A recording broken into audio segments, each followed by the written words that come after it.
Otep à tous ces bien-aimés frères et sœurs, ce que disait Alain Gier, il y a du vrai et du faux. Il y a une très mauvaise interprétation parce qu'il ne connaît pas bien la région, il ne connaît pas bien les problèmes de la sous-région. Et vous savez, et c'est ça le problème des Français, c'est qu'ils se passent toujours pour des connaisseurs de l'Afrique alors qu'ils ne connaissent pas l'Afrique.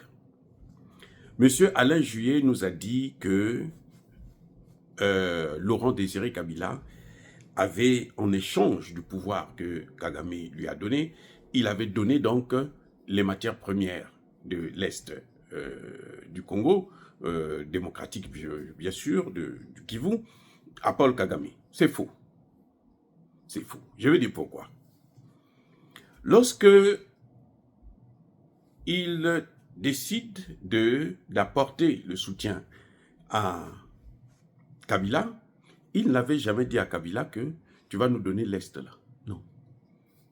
Sinon, je ne pense pas que Kabila aurait accepté. Ce n'est pas possible. Et ça ne se fait pas. Vous voyez comment ils ont fait, par exemple, quand ils voulaient diviser l'Azawad, hein, le Mali. Ils n'ont jamais dit au pays de l'Azawad, là, aux populations, les Touaregs, que quand vous allez prendre cette partie-là, vous allez nous donner ça. C'est nous qui allons exploiter. Non. Il vous dit non, vous êtes capable de prendre ça. Ça, c'est pour vous. Vous devrez être souverain. On vous fait croire ça. Maintenant, après, eux, ils viennent vous dire, bon, maintenant, comme vous êtes souverain, alors, on ne va pas vous voir avec les Russes, les Chinois et autres.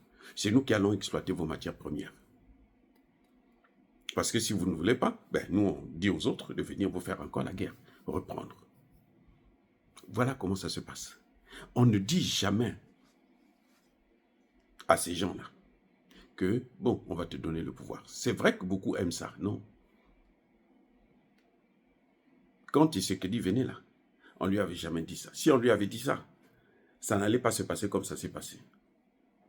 Si on avait dit ça aux Congolais, parce que si Tshisekedi signe un contrat, il faut que ce soit public, on doit dire ça aux Congolais.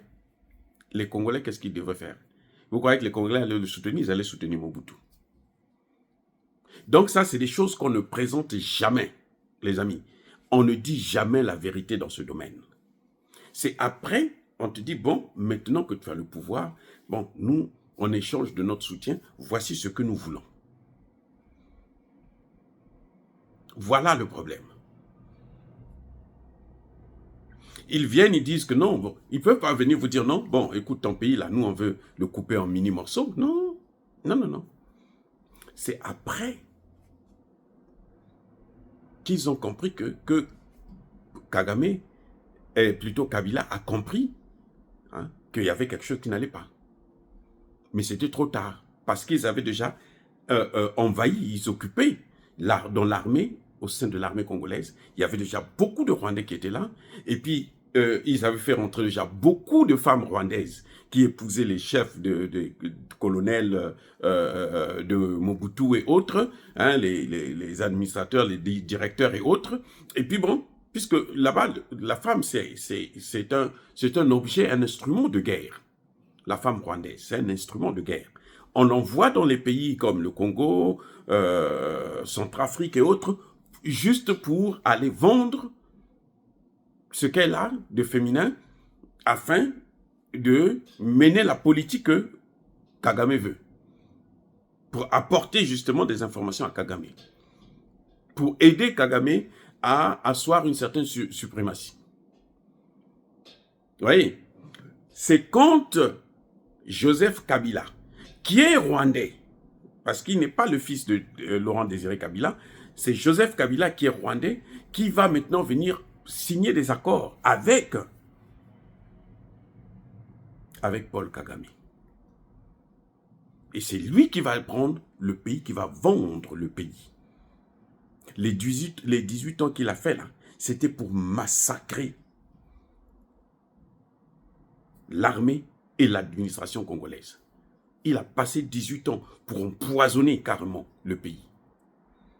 Il a tout donné à Kagame, au point où, dans l'est de la RDC, quand il y avait des nominations,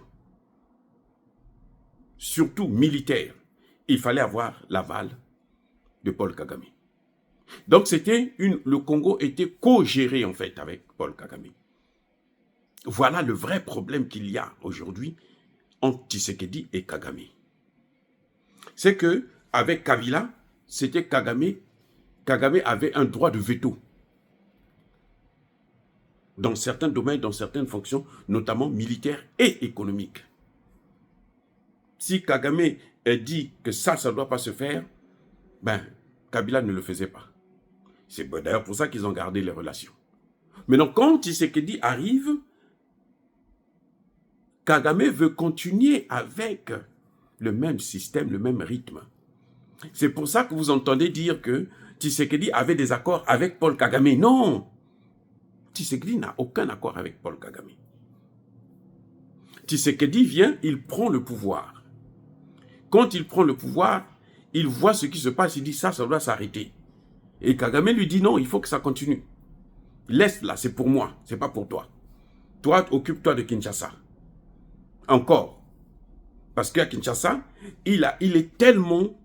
Kagame a tellement infiltré la classe politique congolaise. Je dis bien la classe politique congolaise, l'armée congolaise.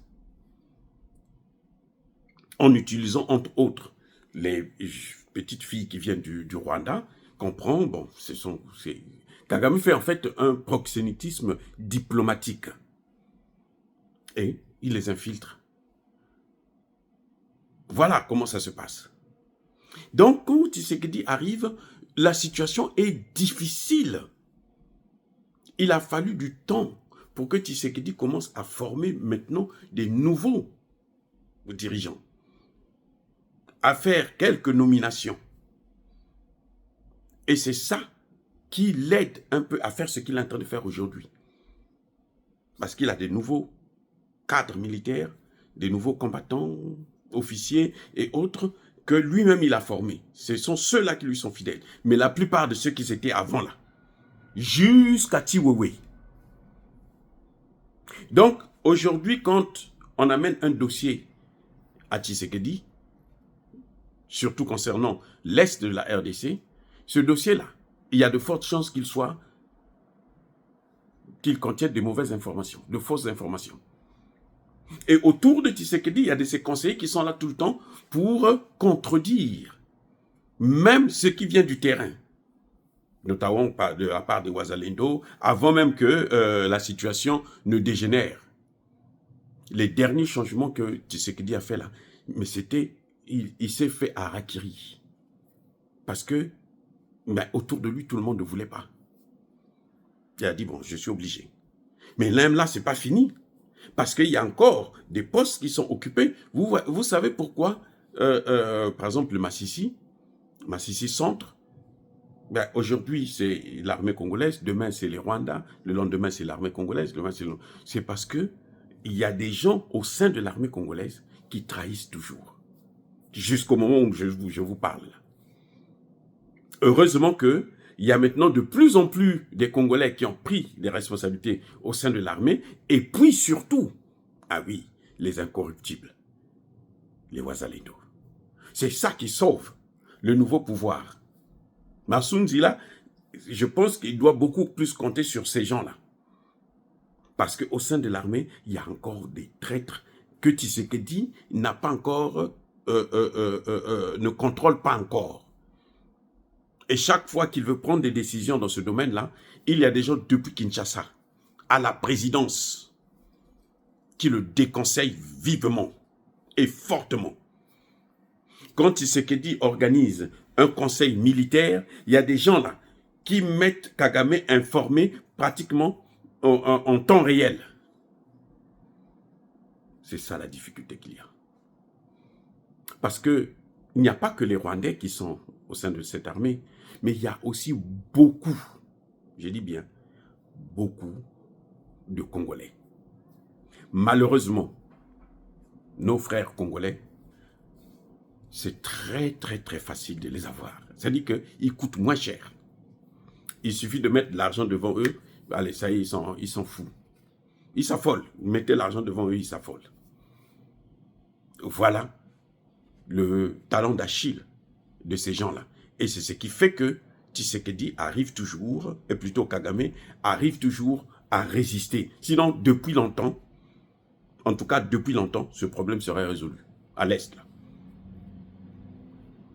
Mais, tant mieux que mal, nous avons encore des Wazalendo, et nous avons de plus en plus des militaires qui sont déterminés à en découdre. Et Tshisekedi, s'il continue à écouter ces mauvais conseillers, ou ces pasteurs et autres qui n'ont rien à faire que s'enrichir, il risquera de payer le prix. Parce qu'à cette allure-là, aujourd'hui, nous constatons que de plus en plus, l'armée congolaise est en train de s'affirmer et en train de montrer le respect qu'elle mérite. Et si Tshisekedi les arrête encore, croyez-moi, ça va mal aller. Voilà, bien-aimés frères et sœurs, je pense que Tshisekedi a hérité ce qu'on appellerait un cadeau empoisonné. Et c'est pour ça d'ailleurs que Kagame et Kabila avaient choisi l'alliance avec Tshisekedi, que Tshisekedi a fait voler en éclats. Il y a beaucoup qui n'avaient pas compris, qui se disaient qu'il fallait qu'il garde cette alliance-là. Non, il ne pouvait pas garder cette alliance-là, parce que cette alliance-là était faite pour sacrifier le Congo, pour sacrifier notamment l'Est du Congo, pour sacrifier le Katanga, pour sacrifier même Kinshasa, à partir de Brazzaville. Eh oui, voilà.